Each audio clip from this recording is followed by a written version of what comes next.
Hoje o tema é Por que Pai? Mas antes de iniciarmos o estudo da Palavra de Deus, vamos mais uma vez orar ao nosso Deus. Oremos ao Senhor. Pai querido, obrigado porque estamos na Tua presença.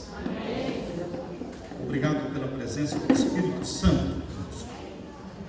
Pedimos que o Senhor derrame luz sobre nós, a luz celestial, para entendermos a Tua Palavra. O Senhor abra nossa mente para ouvirmos a Tua mensagem, recebê-la de coração aberto, com disposição para cumprirmos com a missão que o Senhor tem para nós nesta terra. Ouve a nossa oração, querido Jesus, pois é em nome de Jesus que oramos e agradecemos. Amém, Senhor.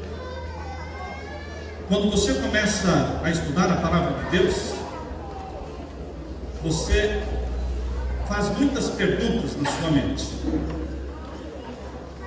Perguntas que surgem do próprio estudo da Bíblia. Perguntas que você, a princípio, não tem resposta. Ao ler a Palavra de Deus, conforme lemos em Apocalipse capítulo 4, nos versos 1 e 2, nós descobrimos em Apocalipse 4, versos 1 e 2, que existe uma porta aberta. E esta porta aberta dá uma visão maravilhosa de uma sala, uma grande sala no céu, a sala do juízo. Eu convido você para ler comigo Apocalipse 4, versos 1 e 2. Depois destas coisas, olhei, e eis que estava a porta aberta no céu. E a primeira voz que como de trombeta ouvira falar comigo, disse: sobe aqui, e mostrar-te-ei as coisas que depois destas devem acontecer. E fui arrebatado em espírito, e eis que um trono estava posto no céu, e um assentado sobre o trono. As cenas aqui reveladas a João mostram uma porta aberta que lhe permite ver a grande sala do juízo e o grande trono do Deus Pai, onde Deus está sentado. Ao redor deste trono existem 24 outros tronos, ocupados por anciãos, comprados da terra, vestidos com vestimentas brancas. Diante dessas cenas, queridos, surgem na nossa mente algumas perguntas. Por que, Pai, te assentas sobre o trono e não tens poder para abrir o livro selado com 7 selos? Em Apocalipse capítulo 5 e os versos 1 e 2 diz que Deus, o Pai, está sentado sobre o trono, tendo um livro selado com 7 selos fechado, não podendo abrir. Abra sua Bíblia e leia comigo Apocalipse 5, versos 1 e 2. E vi na destra daquele que estava sentado sobre o trono um livro escrito por dentro e por fora, selado com 7 selos. E vi um anjo forte bradando com grande voz, dizendo: quem é digno de abrir o livro e de desatar os seus selos? E ninguém no céu, nem na terra, nem debaixo da terra podia abrir o livro, nem olhar para ele. Ninguém no céu, nem na terra podia abrir o livro, nem olhar para ele. Porém o livro estava na mão do Deus Pai. Por que, Pai, te assentas no trono como juiz do universo? E por que não podes abrir o livro selado com 7 selos? Queridos, perguntas que nos vêm à mente. Por que, Pai, te assentas sobre o trono como juiz do universo e não pode julgar ninguém? Não julgas a ninguém. Porque a palavra de Deus diz em João capítulo 5 e o verso 22: porque Deus, o Pai, a ninguém julga. Por que, Pai, o Senhor não julga a ninguém? Por que, Pai, sendo Tu onisciente, tendo a presciência divina, conhecendo o fim desde o princípio, sabendo que Adão e Eva iriam pecar, iriam cair, por que, Pai, Tu os criaste? Por que criaste Adão e Eva? Por que, Pai? Por que, Pai, Satanás tem o nome de Lúcifer? Quem lhe deu esse nome? Por que, Pai, sendo Satanás, Lúcifer, o anjo mais bonito do céu, mais inteligente, principal anjo, com testas largas, sinal de inteligência. Por que ele não era o chefe dos anjos? Por que não era ele o arcanjo no céu? Na igreja, o chefe dos anciãos é um ancião. Na igreja, o chefe dos diáconos é um diácono. Na associação, o chefe dos pastores é um pastor. Por que o chefe dos anjos não é um anjo? Por que, pai? Porque o chefe dos anjos é Jesus. Por que Jesus é chamado de o arcanjo Miguel? Não existem arcanjos. Talvez, queridos, nós tenhamos que mudar a letra de um dos hinos que está no nosso hinário adventista. O hino número 19 diz: ao coro dos arcanjos. Não existem arcanjos. Só existe um arcanjo, Jesus Cristo. Miguel, o grande príncipe. Miguel é o nome guerreiro de Jesus. Sempre que Jesus aparece em guerra com Satanás, ele usa o nome de Miguel, o grande príncipe. Jesus é o nome dele como Salvador. Cordeiro de Deus é o título dele como oferenda, como sacrifício. O leão da tribo de Judá é o título como vitorioso que ele é. Emanuel é o título dado a Jesus Cristo na sua encarnação, quando ele se tornou um de nós. Mas, queridos, Miguel é um nome guerreiro. É ele que se levanta pelo seu povo, para libertar o seu povo. Por que, pai? Em Apocalipse 14, versos 6 e 7. Abra sua Bíblia em Apocalipse 14, e os versos 6 e 7. Por que, pai? Aqui é mencionado que o juízo celestial não é o meu juízo, não é o nosso juízo, mas é o seu juízo. Lemos aqui em Apocalipse 14, versos 6 e 7. E vi outro anjo voando pelo meio do céu, e tinha o evangelho eterno para o proclamar aos que habitam sobre a terra, e a toda nação, e tribo, e língua e povo, dizendo com grande voz: temei a Deus, e dai-lhe glória, porque vinda é a hora do seu juízo, e adorai aquele que fez o céu, e a terra, e o mar, e as fontes das águas. Por que, pai, a Bíblia diz que o juízo celestial é o seu juízo, não o nosso? Por que, pai? O profeta João chorava como uma criança, desconsoladamente ele chorava quando viu o pai assentado sobre o trono, segurando um livro selado com 7 selos, sem poder abrir. A Bíblia diz em Apocalipse 5 que João chorava como uma criança. Abra a sua Bíblia, Apocalipse 5, e vamos ver então o verso 4, capítulo 5 de Apocalipse, e o verso 4. E eu chorava muito, dizia João, porque ninguém for achado digno de abrir o livro, nem de o ler, nem de olhar para ele. Por que, pai? João chorava tanto. Pai, tantas as perguntas surgem na nossa mente quando estudamos a Bíblia. Mas louvado seja Deus, porque o Espírito Santo nos responde a todas elas. As próprias perguntas que a Bíblia nos desperta, o próprio Espírito Santo responde. Vamos começar lendo Isaías capítulo 14.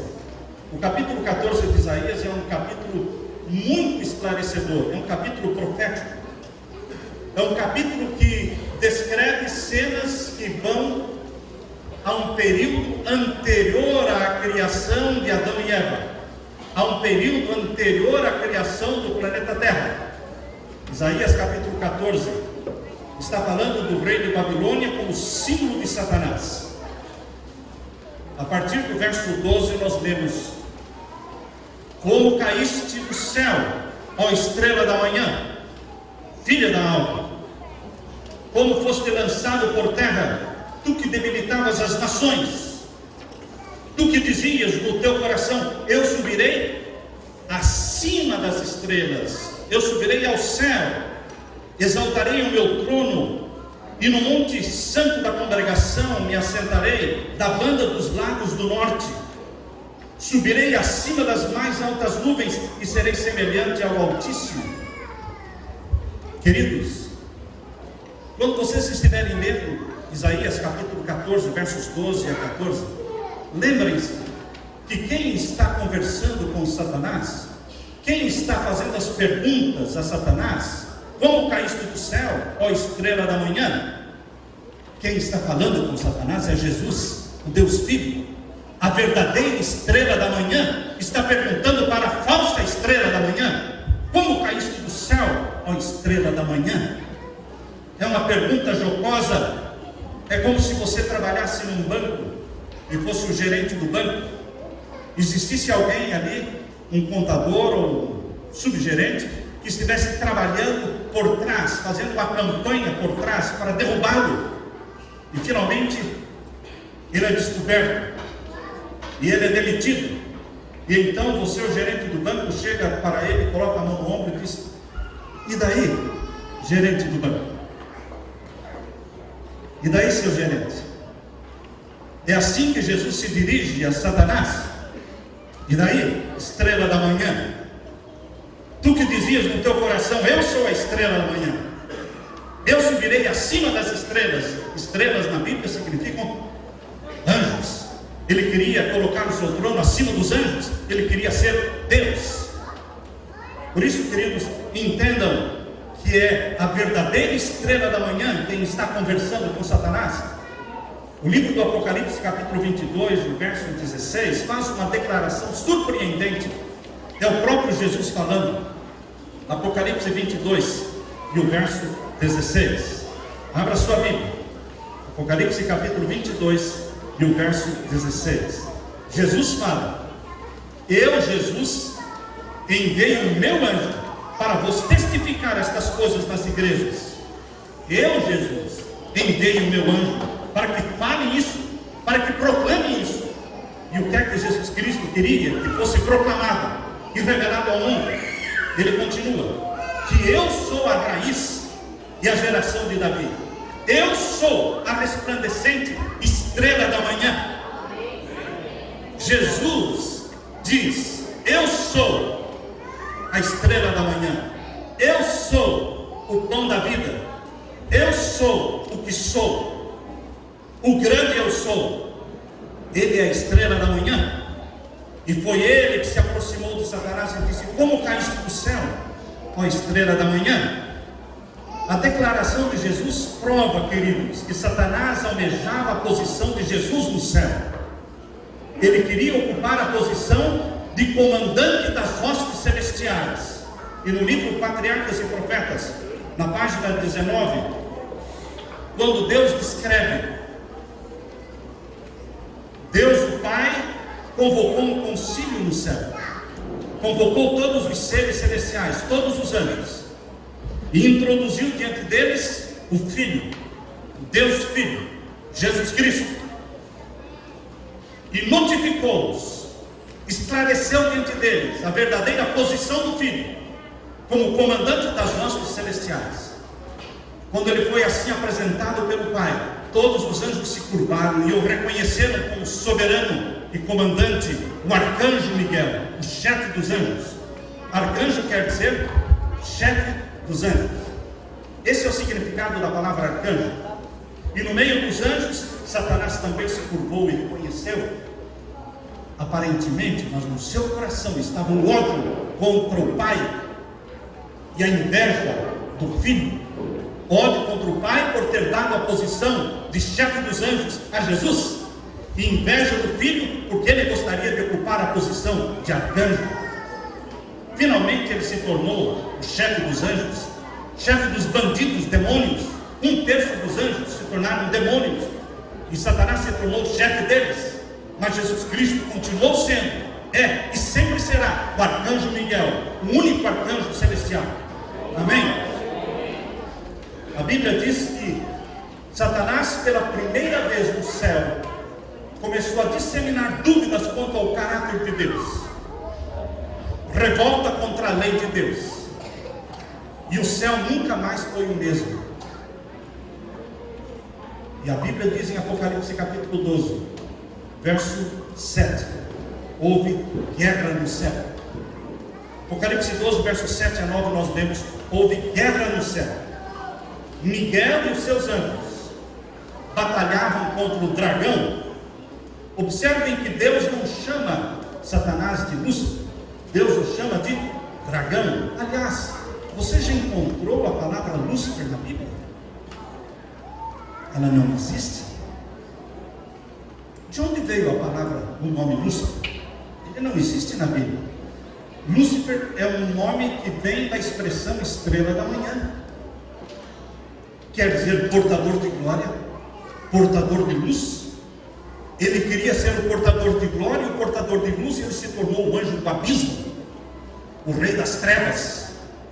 Mas o nome que a Bíblia dá a Satanás é diabo, é dragão, é serpente, anjo do abismo, é besta do abismo. Tudo que tem a ver com abismo tem a ver com Satanás.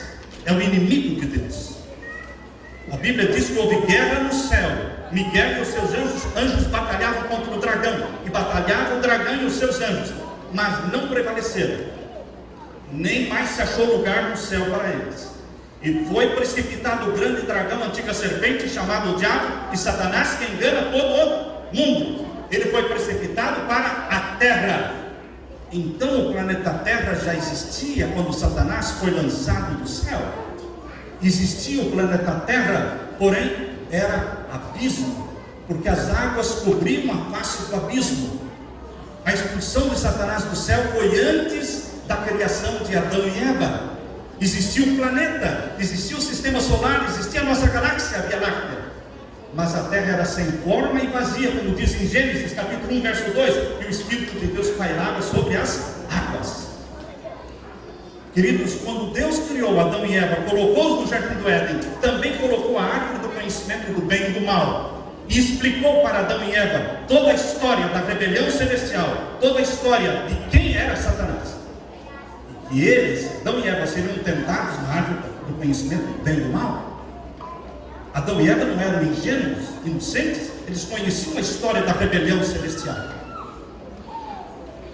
Queridos, a Bíblia fala que Satanás é o anjo do abismo, em Apocalipse capítulo 9, o verso 11. A Bíblia diz que Satanás é a besta do abismo, em Apocalipse 11, verso 7. A Bíblia diz que Satanás será preso no abismo durante 1000 anos, em Apocalipse 20, e o verso 2 a 3. E a Bíblia diz que no final dos 1000 anos ele subirá do abismo. Isso está em Apocalipse 11, e o verso 7. Subirá do abismo para quê? Para ser queimado. Em Isaías, lemos que Lúcifer, ele queria se assentar no trono de Deus do lado do norte. Às vezes nós lemos a Bíblia batido, corrido, e passamos por cima de algumas coisas. Por quê? Satanás queria se assentar no trono de Deus do lado norte. Na Bíblia, o norte é o lugar da habitação de Deus. O norte é o lugar da habitação de Deus. E Deus disse a Satanás: aqui não, Satanás, escolha outro lugar. E Satanás escolheu. Não podemos escolher o norte. Ele escolheu algo próximo do norte. Ele escolheu o leste. Ele não escolheu o sul, porque o sul está muito oposto ao norte. E a mentira não é oposta à verdade. A mentira está perto da verdade. Se você quiser descobrir a mentira, não a procure longe da verdade, porque a mentira sempre está perto da verdade. E assim, o norte está aqui e o leste está mais aqui. E o leste e o norte vão se aproximando, até que chega num ponto em que ninguém sabe se é norte, se é leste. Então eles chamam de nordeste. Nordeste é quando você não sabe se é norte ou se é leste. É uma mescla do norte com o leste. E é exatamente neste ponto, queridos, Satanás escolheu o leste. Todas as religiões falsas do mundo, islamismo, budismo, hinduísmo, zoroastrismo, romanismo, todas elas são religiões voltadas para o leste. Todas elas são religiões voltadas para a adoração do sol. Satanás escolheu o sol como símbolo dele. E ele implantou o seu sistema de adoração colocou o seu quartel-general na cidade de Babilônia. Assim como Deus escolheu Jerusalém para ser o centro de adoração ao Jeová eterno, o centro de adoração ao Criador dos céus e da terra, numa semana de 7 dias, de 24 horas, o Criador era adorado em Jerusalém. Mas o Deus Sol, representando Satanás, era adorado em Babilônia, num sistema pagão. Bel, o Deus Sol. Em Israel eles chamavam de Baal, em Babilônia chamavam-no de Bel. O filho do Sol era chamado Tamuz, ou Tamuz. A esposa de Bel era chamada em Babilônia de Ishtar. Então tínhamos ali o Deus Pai, o Deus Sol, Bel, a deusa Lua, a mãe, Ishtar, e o Deus Filho, Tamuz, filho do Sol. Se você vê isso em Babilônia, se você vem para o Egito, você vai descobrir que no Egito existe também a trindade pagã, a trindade satânica, assim como em Babilônia, com outros nomes, porém. No Egito, o Deus Pai é chamado Osíris, e a deusa Lua é chamada Ísis, e o Deus Filho é chamado Horus. Tanto é que aquele olho grande que existe em cima da pirâmide, inacabada, atrás da nota de dólar, ele é chamado de Ouro de Horus. É o Deus Sol egípcio. Queridos, Satanás estabeleceu a trindade satânica em Babilônia, enquanto que em Jerusalém a trindade divina, Pai, Filho e Espírito Santo eram adorados. Mas, queridos, nós sabemos pela palavra de Deus que o sistema babilônico de adoração se infiltrou em todas as nações, em todas as igrejas, mesmo cristãs, em todas as religiões. E o sistema de adoração ao sol se infiltrou até mesmo no coração da igreja israelita, porque você encontra em Ezequiel capítulo 8, abra sua Bíblia, em Ezequiel capítulo 8, você descobre que até mesmo o povo escolhido de Deus estava adorando Tamuz, estava adorando o Deus Sol. Ezequiel capítulo 8, e os versos 13 a 17. Ezequiel capítulo 8, e os versos 13 a 17. Aqui nós lemos: e disse: tornarás a ver ainda maiores abominações do que as que estes fazem. Deus está falando de abominações no meio do povo dele. Deus não está falando do ímpio. Deus não está falando do mundão lá fora. Deus está falando do seu povo, da sua igreja. Deus diz no verso 14: levou-me à entrada da porta do Senhor, da casa do Senhor, que está da banda do norte. Estão vendo aí? A casa do Senhor, o templo do Senhor ficava do lado norte. Para entrar em adoração na casa do Senhor, o templo ficava do lado norte, mas a posição do templo era no sentido de leste para oeste. Quem entrava no pátio do templo com a sua oferta, com o seu cordeiro para fazer sacrifício, para adorar o Criador dos céus e da terra, ele tinha que entrar dando costas para o leste e voltado para o oeste.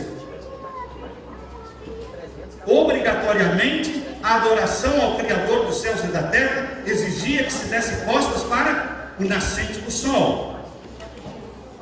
Agora vejam o que estava acontecendo dentro do povo de Israel, no coração da igreja israelita. Lemos aqui no verso 14: levou-me à entrada da porta da casa do Senhor, que está da banda do norte. Eis que estavam ali mulheres assentadas chorando por Tamuz. Tamuz se tornou um Deus tão querido para Israel, que eles deram o nome de Tamuz para um dos meses no calendário deles. Um dos meses, até hoje, no calendário judeu, chama-se Tamuz. As mulheres o amavam, mas Tamuz era o filho do Deus Sol, que nasceu no dia 25 de dezembro. Tamuz, a Bíblia diz no verso 16, leia comigo, Ezequiel capítulo 8 e o verso 16: e levou-me para o átrio interior da casa do Senhor, e eis que estava a entrada do templo do Senhor, entre o pórtico e o altar, cerca de 25 homens de costas para o templo. Então eles estavam de costas para o oeste e com o rosto voltado para o leste, nascente do sol. Estavam adorando o sol dentro do templo do Senhor. Queridos, a adoração ao sol se infiltrou dentro da igreja de Deus no passado. A adoração ao sol se infiltra dentro das igrejas cristãs hoje. Satanás não desistiu da ideia de ser adorado. Camufladamente ele quer ser adorado. Por símbolos ele quer ser adorado. Muitos símbolos que as pessoas não dão importância, mas são símbolos de adoração a Satanás. Eu estava dando um estudo bíblico, a questão de 10 dias atrás, e a jovem que estava sentada assistindo o estudo, ela estava com um símbolo, e o símbolo tinha uma fivela grande, e eu olhei, a fivela era a cruz quebrada. Essa cruz de ponta cabeça, que é o símbolo da paz. O símbolo da paz é uma cruz de ponta cabeça quebrada.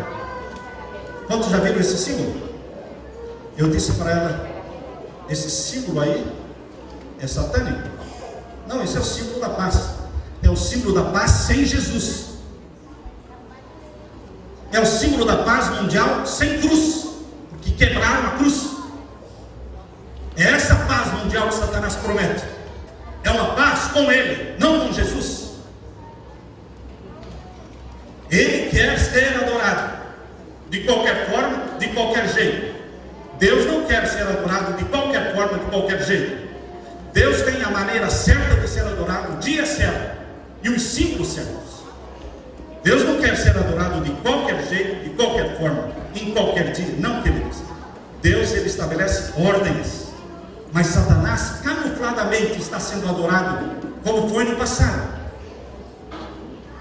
Queridos, Deus fez de Jerusalém um centro de adoração ao Deus vivo. Satanás fez de Babilônia o centro de adoração ao sol. Tammuz se infiltrou nas igrejas através de um dia santo chamado Sunday, dia do sol. Tammuz se infiltrou nas religiões do mundo e nas igrejas através de um dia sagrado chamado Natalis Solis Invicti. Natalis Solis Invicti é a festa sagrada do dia 25 de dezembro. Mas não foi Jesus quem nasceu nesse dia, foi Tammuz, filho de Nimrod, que nasceu neste dia, o fundador de Babilônia. Queridos, o tempo não transforma mentira em verdade. Mas pastores, faz tanto tempo. Isso aconteceu lá na fundação de Babilônia, no tempo de Nimrod. Hoje é diferente. Queridos, podem passar milênios, mas a mentira continuará sendo mentira e a verdade continuará sendo verdade. O tempo não transforma a mentira em verdade.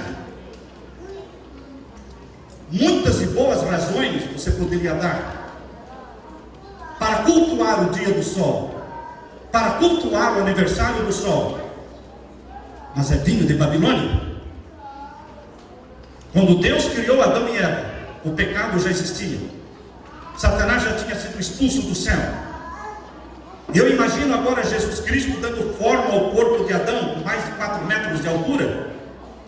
Aquele grande, majestoso corpo, uma máquina fabulosa. Eu imagino Jesus olhando para aquele corpo de Adão e dizendo: este é o meu corpo. Este é o primeiro Adão. Eu serei o segundo Adão. Por isso nós somos criados à imagem e à semelhança de Deus. Porque Deus tomaria a imagem e semelhança nossa. Ele tinha em mente a solução do pecado. O pecado seria solucionado na terra. O nome de Deus seria reivindicado na terra. O nome de Deus seria justificado na terra.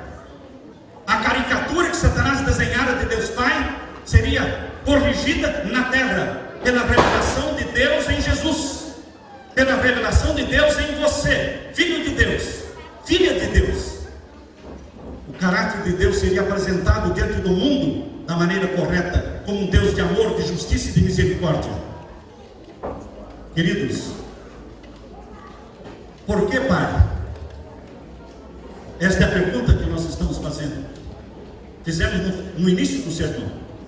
Por que, Pai, criaste Adão e Eva, sabendo que iriam pecar? A resposta a essa pergunta me emociona. É o tema que mais me emociona em toda a Bíblia. É a resposta que eu encontro para essa pergunta.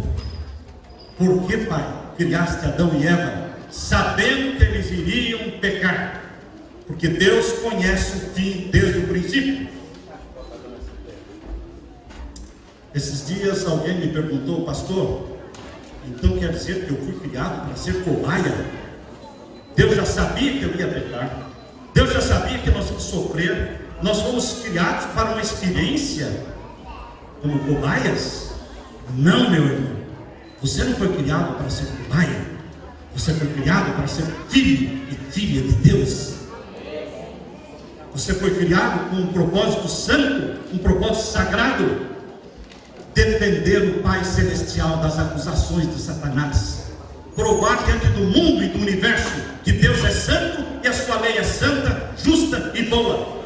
É por isso que Deus criou Adão e Eva, é por isso que Deus criou a família humana, é por isso que Deus deu um corpo para o seu filho, um corpo humano. Jesus Cristo se tornou homem, é por isso que Ele escolheu a família humana como lar para Jesus, para que aqui onde abundou o pecado, superabundasse a graça de Deus e o nome de Deus fosse exaltado no mundo todo.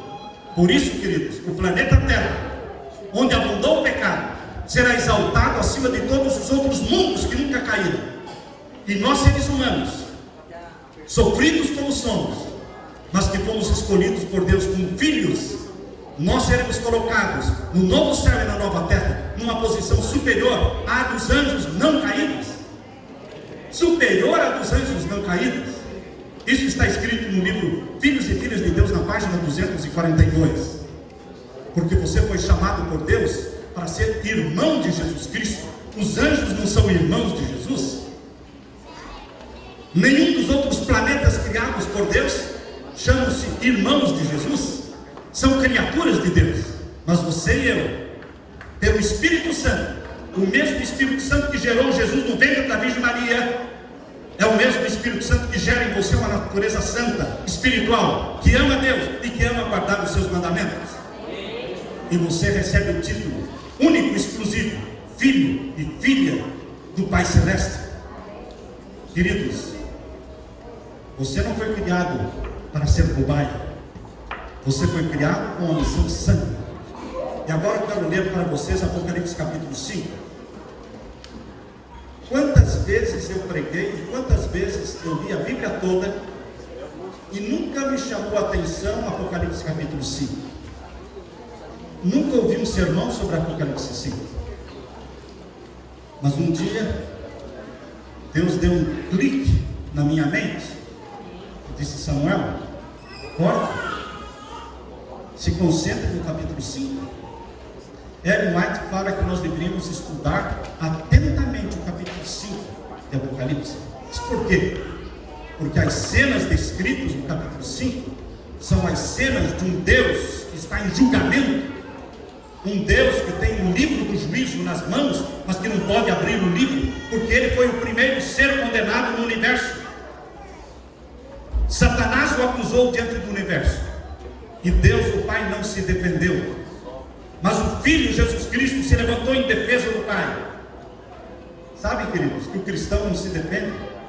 O próprio Jesus, diante de Pilatos, ouvindo todas as acusações, Pilatos disse: não vês todas as acusações e não dizes nada? Não te defendes? E Jesus continuou em silêncio. O Pai não se defendeu, Jesus não se defendeu, o cristão não se defende. Mas alguém defende você, o advogado seu, Jesus Cristo. Alguém defendeu o Pai, o advogado, Jesus Cristo. Por isso, João capítulo 5, verso 22 diz que o Pai a ninguém julga. Por que ele não julga, sendo que ele está sentado sobre o trono com o livro do juízo na mão? Porque ele é o primeiro ser acusado, ele é réu.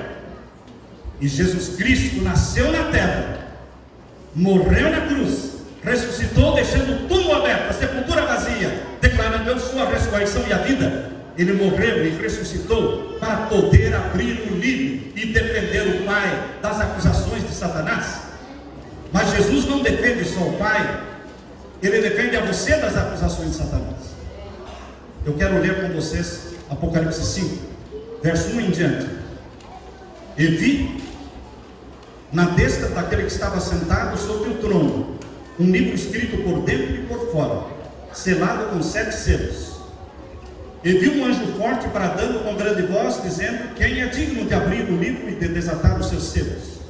E ninguém no céu, nem na terra, nem debaixo da terra, podia abrir o livro nem olhar para ele.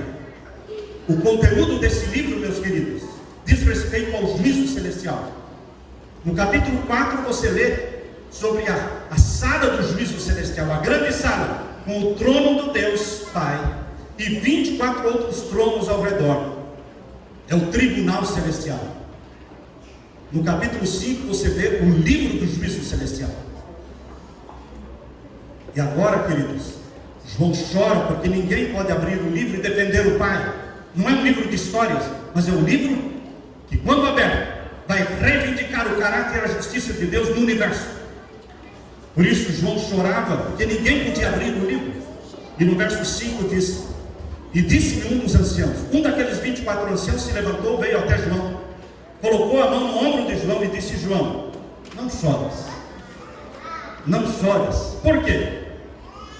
Eis aqui o leão da tribo de Judá. Eu amo esse título dado a Jesus, o leão da tribo de Judá, a raiz de Jessé, a estrela de Davi, que morreu e que venceu. Para quê? Por que Jesus morreu e que venceu? O final do verso 5: para abrir o livro e desatar os seus 7 selos. Jesus veio com uma missão à terra: defender o Pai, revelar o caráter do Pai. Ele dizia: quem vê a mim vê o Pai, o caráter de amor do Pai.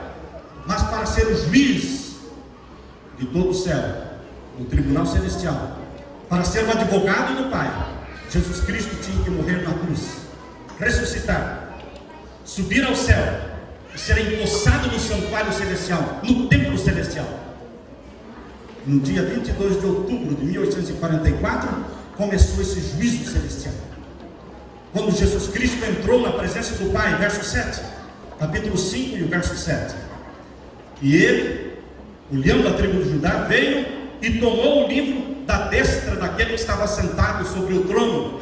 Jesus veio ao Santíssimo, entrou na presença do Pai, pegou o livro que aberto trará justiça, trará defesa, trará reivindicação ao caráter do Deus Pai. Queridos, Jesus está à procura de filhos e filhas, vidas humanas que defendam o Pai. No juízo celestial, em defesa do Pai, Jesus usou a vida de Noé, a vida de Enoque, a vida de Daniel, a vida de José, a vida de Moisés, a vida de João Batista. Vidas humanas, redimidas, santificadas, para defender o Pai e provar que a lei de Deus é santa, justa e boa. Hoje Deus está à procura de filhos e filhas que amem a Deus, que guardem os seus mandamentos e que digam como Jesus disse: Senhor, meu Pai, a minha comida e a minha bebida é fazer a tua vontade. Jesus tinha uma missão na terra: fazer a vontade do Pai, revelar o Pai, exaltar a lei do Pai. Esta foi a missão do Filho Jesus. E eu quero perguntar: qual é a sua missão como Filho de Deus? Seria diferente da missão de Jesus? Por acaso os filhos de Deus não são aqueles que guardam os mandamentos de Deus e têm a fé em Jesus? Deus deu uma missão para você. Você não foi criado para ser cobaia, meu irmão. Você foi criado para um santo propósito, uma missão sagrada: ser filho e filha do Pai Celeste e mostrar ao mundo que a lei de Deus é santa, justa e boa, e o nosso Pai é santo, justo e bom. Eu quero orar neste momento por aqueles que querem ser filhos e filhas de Deus, terem o caráter de Jesus Cristo, nosso irmão mais velho, e dizerem com Jesus: minha comida e minha bebida é fazer a tua vontade, ó Pai. Eu não tenho outra vontade nesta terra, eu não tenho outra missão nesta terra, Mas o meu foco é fazer a vontade do meu Pai, exaltar o nome do meu Pai, ir para a casa do meu Pai, onde Ele me espera com braços abertos. Já é a hora de irmos para a casa do Pai. A festa está pronta, só falta você, filho, você, filha,